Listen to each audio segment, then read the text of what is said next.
Hello and welcome everyone back to another episode of Energy Unleashed. My name is Suzanne Worthley and I'm here with my co-host Kim Hess. Hey Good Kim, morning, everyone. who luckily is still up at the cabin and I'm back home in the I cities. know, but today's the last day. I'm just so sad. You've had a But big run up there, yeah, for sure. yep. Oh my God, there's deer running through the yard with their fawns. Oh, I'm sorry. Too bad you can't flip the camera around, right? I don't know if you can see them. You see them? I think they're too far back. Oh my God, they're so pretty. Wow. Yeah. We She's do got have a two. lot of animal activity up there, and it's really quite a blessing. And I just returned, 2 days ago from the cabin, just on Sunday, and Mhm. I also had so many eagles, and the eagles were crazy. We got baby loon, if one if not two. A lot of action up there, so it's always nice to see Mother Nature is enjoying her summer. Yeah, it's going. I mean, it's amazing to me. Every day is a new experience with animals and bugs and all kinds of things. We had a gardener snake because I had my granddaughter up this weekend who's only 5, and we had a gardener snake. Kim was over too. And this snake was so big for a gardener. They're usually tiny, and this sucker was really big. And it was really fun to see her reaction. So I know it's she been was like, never-ending. I don't Yeah. know if I like snakes. And she'd look Yeah. at it, but she didn't want to leave it alone either. So Yeah. it was really And, funny. and I don't know if I really want to get near that thing, but Yeah, so but where's it at? I want to see where it is. kind of the same way I react to a snake, to tell you the truth. I So know. I'm fine with garter snakes, but not usually a snake fan. So yeah, I yeah. hear you. All right. Well, Energy Unleashed usually is talking about a specific kind of client session where I have as a practitioner, and we bring forward that story, and then we unleash it with Kim from all kinds of perspectives so that everyone can learn from one another, take what resonates on these, drop what doesn't. We're not here to tell you how to live or what to do. But this particular subject matter came up twice yesterday. I had 2 clients in a row yesterday that highlighted this exact subject. And I thought it was really pertinent because I've been dealing with this exact subject. So what I want to talk about today with Kim is triggers. And what that means is a lot of us are going through our spiritual journeys. A lot of us are going through, changes. We're doing our shadow work. We're going through our past. We're cleaning up our karma, et cetera, et cetera. And just recently, a lot of people, including myself, as I said, are finding the triggers are coming back, the things that are really seated inside of us, the things that are really deep inside of us, that when we encounter someone or something else, triggers that old memory or that old action or behavior that we thought sometimes we've already gone forward from or made peace with or let go of. And so these are all the things I think that are really super interesting. Now, the first one is a gal who I've had quite a long time, and she has a relationship with someone that is quite difficult in terms of triggering control patterns, especially with men.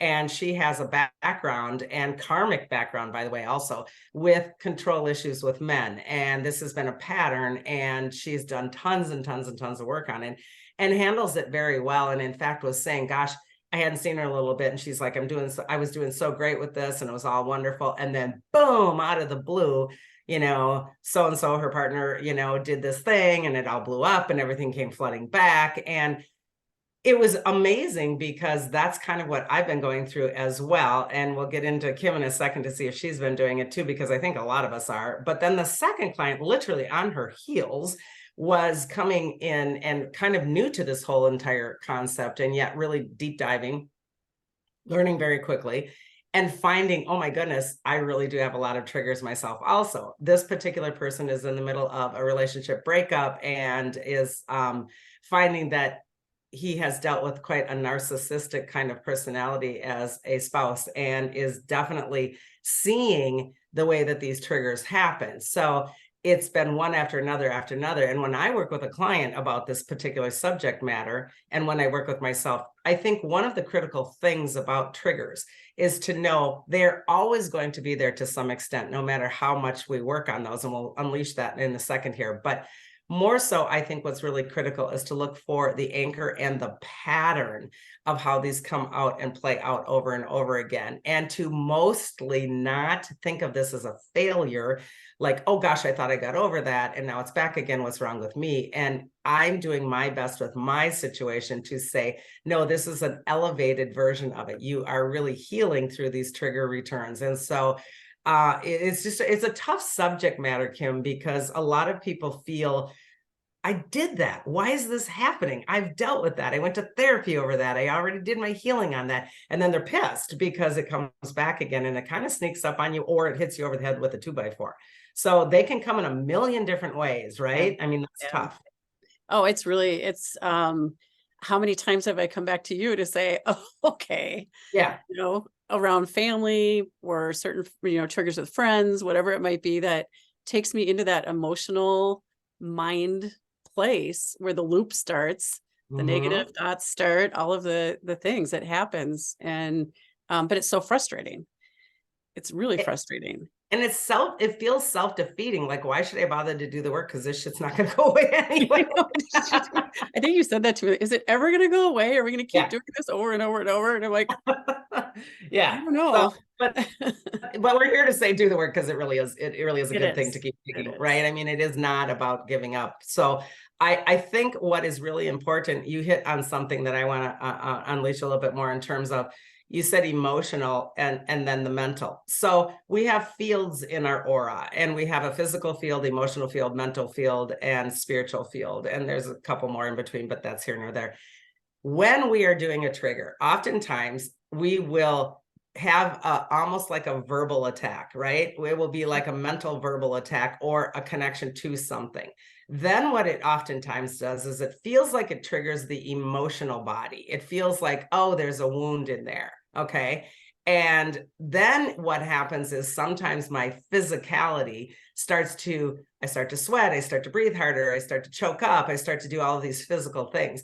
And obviously it's going to hurt the spiritual field in the long run, meaning it kind of breaks your spirit. But then what happens is it loops back to the mental field, and we start to do rumination and bring it up more and more. And we're reliving the actual trigger over and over again in a multitude of ways throughout these fields.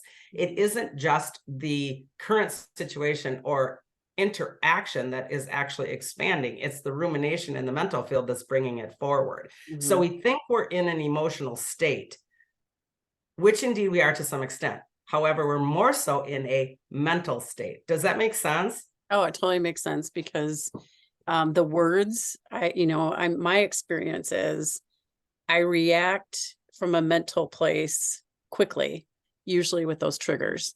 And, but my body will have reactions as well, like that kind of almost panicked feeling, not a panic attack necessarily for me, but just a kind of fight or flight feeling might come up, where I have to defend myself and react in a way that, but then sitting back, I mean, because I try really hard to be more neutral. And it's interesting that there are times where I can be neutral to a trigger, but then there are times where I absolutely am not in the right mental state to do that. Correct. So yeah, it's really challenging. It's really hard. And oftentimes you are fighting emotions and memories more so that you're fighting the fight. Yeah. And that's why you brought up the word neutral. And this is an imperative step in terms of healing and working with triggers, is to do your best to come to a neutral standpoint and re-examine, what am I actually doing here? Am I fighting the true fight in front of me, or the challenge in front of me, or the person in front of me, or am I actually fighting something else? And I have said before on other venues or forums that I speak on, I have a husband who oftentimes will trigger quite a lot just by the tone of my voice. And it has to do with his childhood. And I know that he is not at a certain point hearing or seeing one single thing having to do with me, because whatever it is that I said or how I said it or whatever tone I hit, my husband will be gone. And this is a really good exercise for people that have a really difficult relationship with, for example, my client, a narcissist. Actually, they both kind of are with narcissistic kind of like attributes. And so the narcissist oftentimes will attack or gaslight or try to shut that one down. Okay. Mhm. And so when you're dealing with somebody like that, when you're the one that is in the midst of it, do your best if you choose to find out if you even are communicating with your spouse at this time, because what will happen to my husband is when I hit that tone, his memory bank goes back into the mental field and he literally becomes that 8-year-old child or whatever. And his eyes actually gloss over a little bit. His field changes. This is a psychic exercise that you can do when you're with this kind of a person with an interchange of triggering. They aurically kind of change. And I don't think you have to have awesome third eye sight to see this. It's almost like their eyes go glassy. Their eyes kind of shut down. The connection that humans have when they're actually communicating goes Mhm. away and they kind of fade back. And when that happens, you got nothing. So Right. it's really, really critical for somebody to learn that skill set, because the second he does that, I'm done, because it is a waste of my time, energy, and even verbal communication, because it's not happening. I am not any longer his wife. I am his father or his grandfather or whomever. And oftentimes for me, I turn into a male, which is kind of funny because that's his issue going way back. And so Mhm. it's just, so obviously I'm not his father and I got nothing. Mhm. There's nothing I can do. So Yeah, walk away, surrender the conversation, because you're not going to win. right. Right. And I think in a relationship like this, no matter if you're married or not or whatever, it's like Brad can say just a couple of words and it's Mhm. like, what? And my reaction is there. And then there's times where I'll just start laughing because he Yeah. totally did it on purpose to get a reaction. Yeah. And I reacted. I'm like, God, I fell for it again. Yeah. With that. Well, your husband's really good at that, though. He loves to, he's a teaser, but he does get the reaction. So, and it's great practice Mhm. for you to have a spouse that does those kinds of things, even in jest, to be able to just go, no, I'm not going to play. Yeah. Yeah. It's hard, but when it's serious, like these clients, this is a Oh. messy, messy relationship Mhm. happening, especially the second one. And it's very difficult because there's a child involved, there's a marriage involved, it's the whole gamut. And this is it triggering goes all the way back to your childhood. And sometimes I give this example. We don't even know sometimes that we have an embedded trigger. We don't even know that we have something that is going to boom in my own field when I come across something. And this is the example I use. Quite possibly you were like 3 or 4 and you were sitting in the kitchen and you were watching your parents fight and it was loud and it was scary and you wanted to disappear into the wall because the conflict was overwhelming. And you were this small child just visually watching it, and your mother was in a yellow dress. And all of a sudden, here you are, 30 years old, and you have no memory of that, but yellow is not your favorite color. And yellow happens to be something that when someone starts to say something or do something and there's yellow involved, I completely trigger. And I don't even remember the scenario being 3 and 4. So these are really difficult, because let's be the partner or the person who's interacting with the triggered person. How the Mhm. heck am I going to know that something triggered in my spouse being yellow at age 3 or 4? I don't Right. have any clue, right? Yeah. So there's responsibility on both sides of triggering. And the responsibility for the one who has the trigger is to do their best to find patterns. And we're going to talk about that in a second. But there's also a responsibility on the other side of the person. My client, for example, if they're getting triggered too, and we're triggering, my suggestion to them is go neutral. You do not have the capability of calming that person down, making them understand you, knowing that your truth is more important than theirs, and I want to get it through. All that stuff is false. That's Right. illusionary. Nothing is working. It really isn't happening. So my suggestion when you're on the other side of that too is to just surrender and walk away, and quite possibly bring it back at a different time for a different kind of a conversation if you think it's important. But 9 out of 10 times, you're not going to get anywhere with that questioning or that barrage. Yeah. So when you start to figure out, wow, I mean, who would think to look at every time I see yellow that I Right. have this issue? Like, so you start to like as an exercise, like you write down what happened at the time of the trigger. So you start to look for patterns. Yep, patterns and patterns and patterns and patterns. And you may or may not get back to being, 3, 4, 5 with yellow dress on mom. You may or may not get back to that, but oftentimes you can. If you are the kind of meditator that can go back into your lifetime, you can even do hypnosis for this, or self-hypnosis and or meditative practices to go backwards into your life timeline. And you can see those. And it might not, the light bulb might not go on and go, oh, it's the yellow trigger. But it isn't just the yellow trigger. It's the conflict that I was in, that I was scared of. Yellow is just the anchor, right? Right. So you're going to start to see the patterns of the conflict more than you're going to see the patterns of yellow. I don't like when people fight. I want to be the peacemaker. I want the eggshells not to crack. I am always intervening in the family discussion so that we keep it at this low level of conversation instead of heightened, etc. These are the patterns more so than the yellow dress. And so it's important for us to see when we are dealing with a shadow, kind of like anchor, it will play out. I always use sandboxes. It will play out in different sandboxes with different toys. It's all the same sand. The toys are different, meaning the sand is I don't want conflict. The sand is I'm not safe. The sand is always that feeling of I'm not doing enough to keep this under control.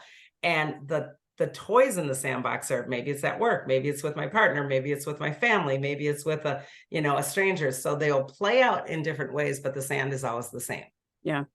That's a really great example of, because for me, trying to be a peacemaker, that is a big part of, you look at the sandbox, and it was in my personal life, or my childhood, my personal life, at work, through everything, trying to keep the waters calm and, be a solution person versus a confrontational person. And you said the word try in there, which I want to expand on.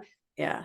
You never, ever, ever accomplish this. And try is a difficult word because it follows up with self-defeat. I try and it doesn't work. I try harder and it doesn't work again. I try and try and try, and I just suck at this. And so therefore I must not be enough. This is part of the concept, and this is an empath sort of a trait also.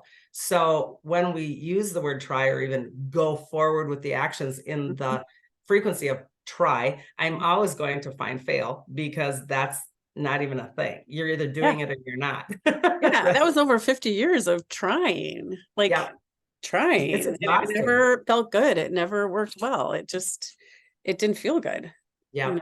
It's exhausting, and it's an energy leak for sure. It really is. And number 2 client yesterday, the gentleman, he actually said the same thing. My job, or so I thought, was to always, keep the eggshells okay, keep the conflict down, keep the energy quiet. And he said, I've changed even within a year to start using my voice and start saying that's not acceptable. So this is a huge change for the empath when they start to read the tactics, like in the book that I wrote, and Confident Empath shows you to be confident in your voice, to be confident in your field and your boundary. And this is when things start to change. And so there's a difference between confident and aggressive. So totally, you're trying to you stand on your own and have that confidence in your voice. But for me, my thyroid was a problem for over 30 years. And that's where that sat. I wasn't standing up for my own voice,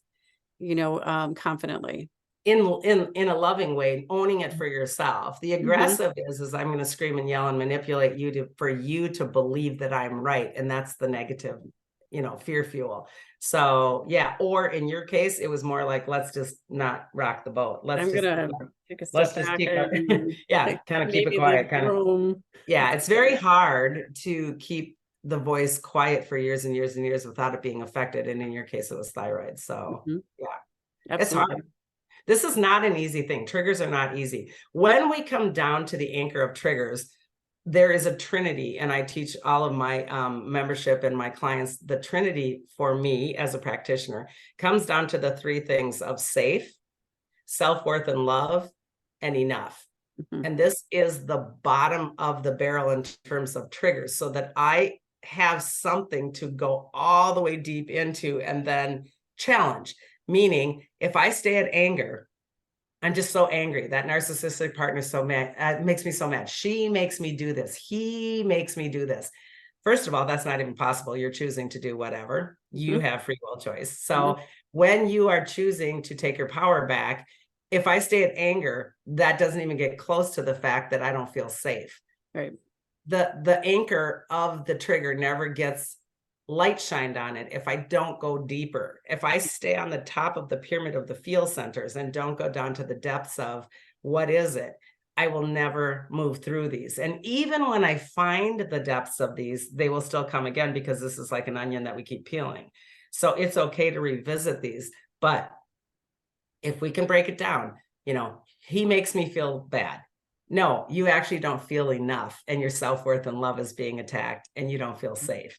So safe, self-worth, and enough are the three, in my opinion, that if we can break it down to one of those, if not three of those, because they interweave, then I'm going to start to go, well, that's kind of silly. I am enough. That's kind of Yeah. silly. I am safe.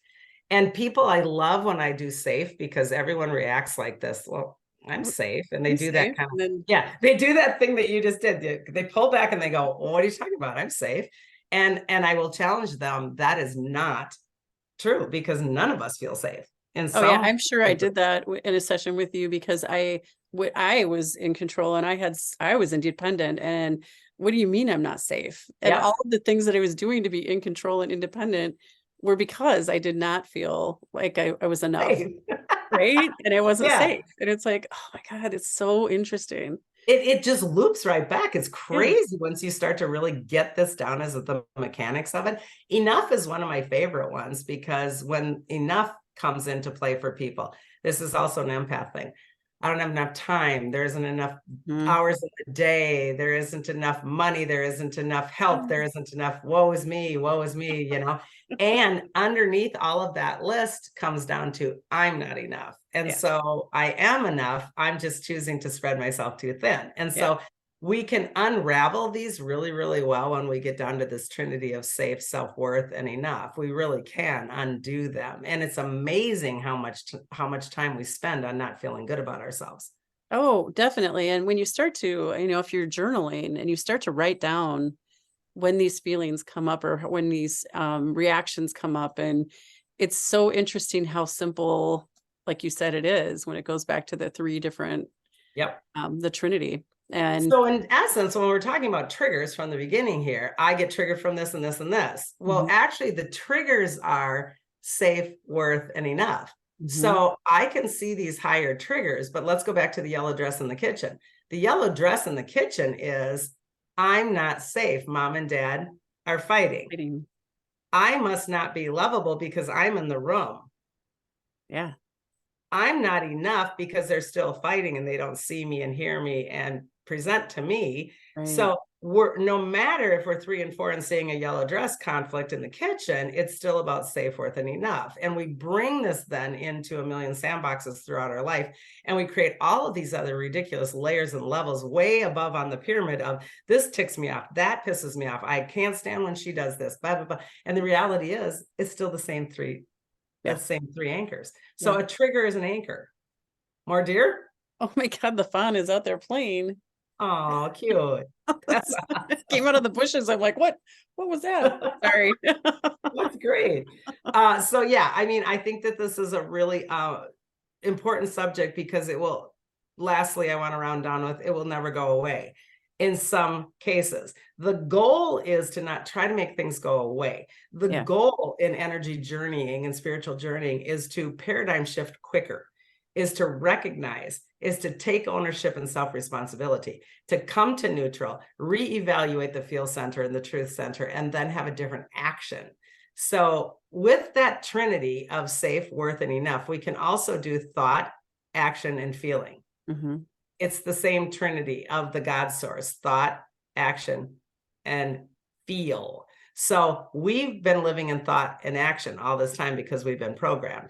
So if I'm just thinking and acting and being told how to think and act, I don't have a true feel center. Mm-hmm. Okay. So oftentimes when I have a trigger, I've been taught this, I've acted like this forever, therefore it's a loop pattern in my mental field.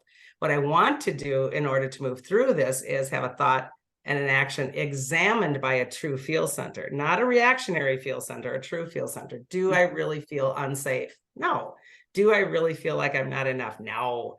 Do I, and so forth. So this is really important to tie this trinity together with the other trinities. So again, thought, action, emotion matches safe, worth, and enough. It's the completion of how the cycle works. So if we can work in those mechanics, we can really take some self-responsibility in working on our triggers.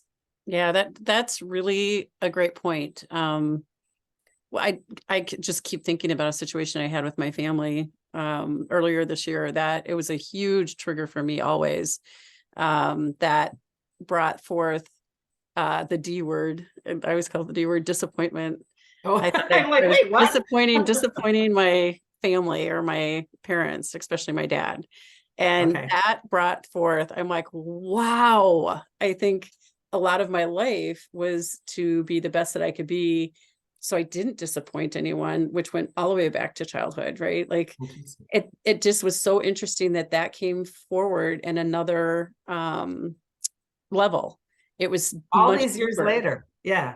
Much deeper. And how emotional I got over it. And so it took me time to work through that one and to release it up, through the Akashic records.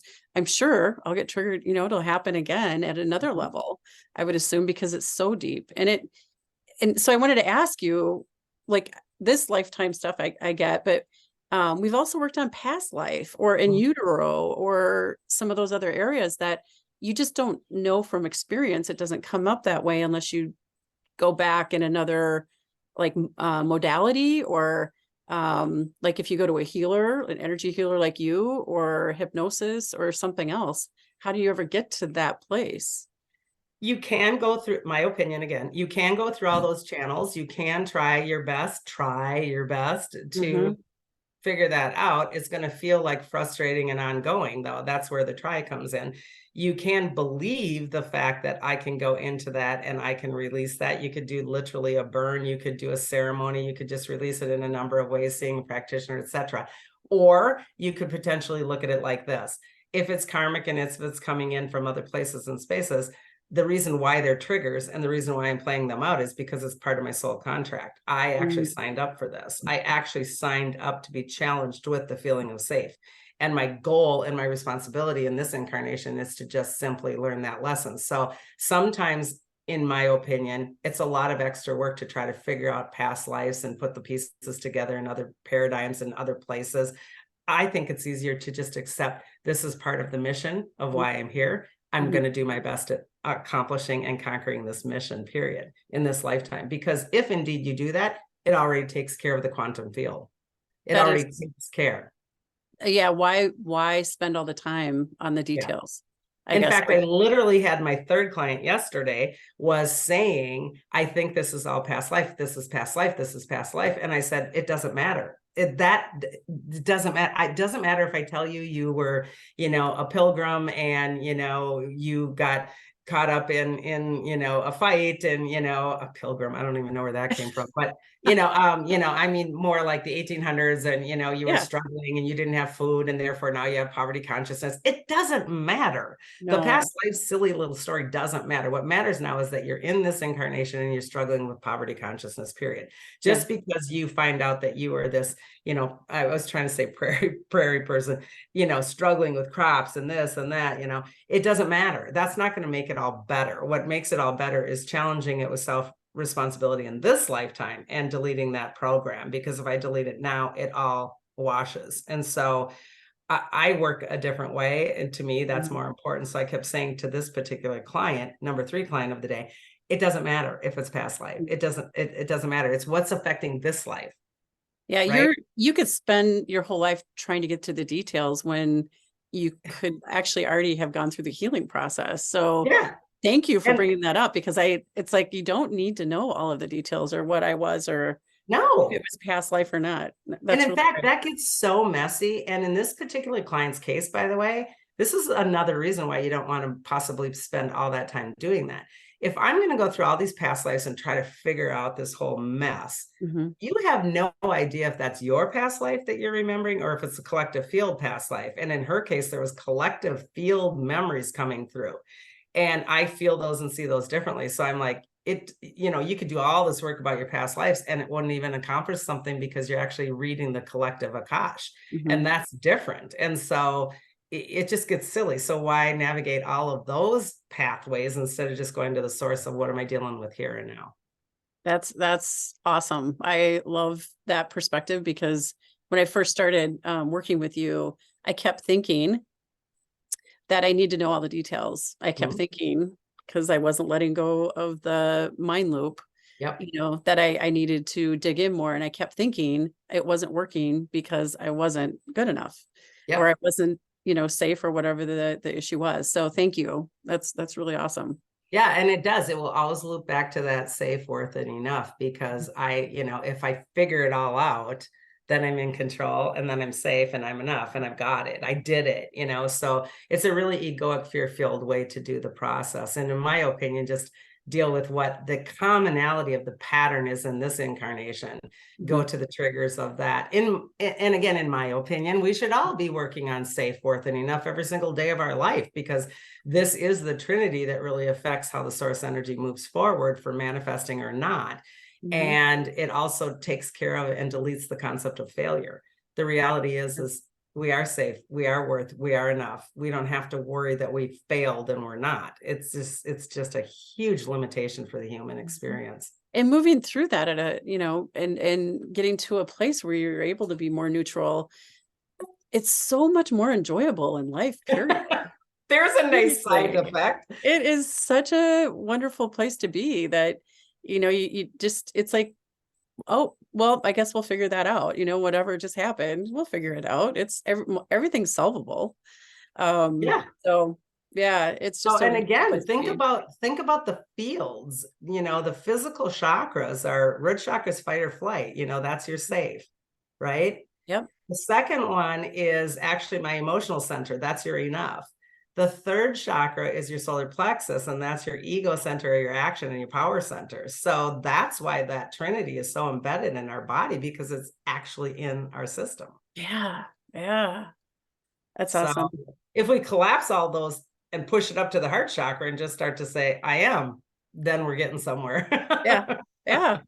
Oh, that's really great. No, this is Yeah, a but I'm going really to end with it good isn't conversation. easy. So have patience with yourself, be kind to yourself. If they do come up again, be excited for yourself in terms of this is the way that I was paradigm shifting the last couple of weeks with a whole lot of stuff that came into our 3D world with storms and all kinds of destruction in our yard, etc. I was doing my best to paradigm flip it. Wow, this is coming up again. Wow, this is coming up again. I'm amazingly working even higher and better on myself because this crap's coming up again. And it's a little game you can play with yourself because it's the only way you're going to get through it, or else you're stuck in the muck.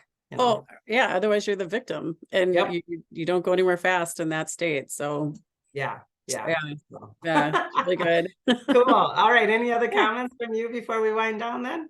No, I think this was an amazing session, Good. conversation because everyone goes through this. So it applies to everyone's in a different place, of course, but it's a great exercise to go through and figure this out. So Mhm. thank you for sharing. Yeah, and thank you. Okay, Yeah, it's cool. a good So if reminder. you like this video, please hit like, please hit share it with your friends if you feel that they would benefit from them. Let them know about us on our channel. We're here for you in terms of energy and information.